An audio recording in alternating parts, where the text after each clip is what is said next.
తొలి అడుగు ఏడాది పాలన సుపరిపాలనపై మన కొల్లు రవీంద్ర గారు గడప గడప కార్యక్రమం మా 12వ వార్డు నందు నిర్వహించడం జరిగింది. ప్రజలందరూ అనూహ్యంగా స్పందించారు.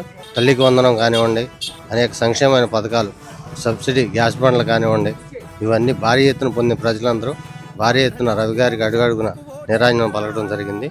ఈరోజు గడప గడప కార్యక్రమంలో మన మంత్రివర్యులు మన వీధిలో వచ్చి అందరూ అభిప్రాయాలను తెలుసుకుని తల్లికి వందనం కింద ఎవరికి పడి ఎవరికి పడలేదో తెలుసుకుని పడ్డ వాళ్ళందరికీ కూడా పడేటట్లుగా ఆ యొక్క డిపార్ట్మెంట్ వాళ్ళని పిలిచి అడగడం జరిగింది.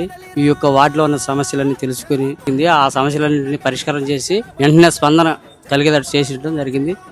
ఇలాంటి వ్యక్తి ఇంకా రాబోయే కాలంలో అనేక పదవులు ఆశించాలని కోరుకుంటూ సెలవు తీసుకున్నాం. తల్లికి వందనం అందరికి పడినాయా లేదా అని పడకపోతే ఎందువల్ల అనేది కనుక్కొని అధికారులను పిలిచి అప్పటికప్పుడు పరిష్కరించి ఈ గ్యాస్ బండ్ల గురించి కూడాను అడిగి తెలుసుకుని ఏదైనా 1-6 పనులు ఉంటే దాన్ని కూడా పరిష్కరించి ప్రజల దగ్గరికి మంత్రిగా కాకుండా ఒక సామాన్య ఇదిగా తిరిగి సమస్యలు తెలుసుకుని అందరి దగ్గర సమస్య క్లియర్ చేయడం జరిగింది.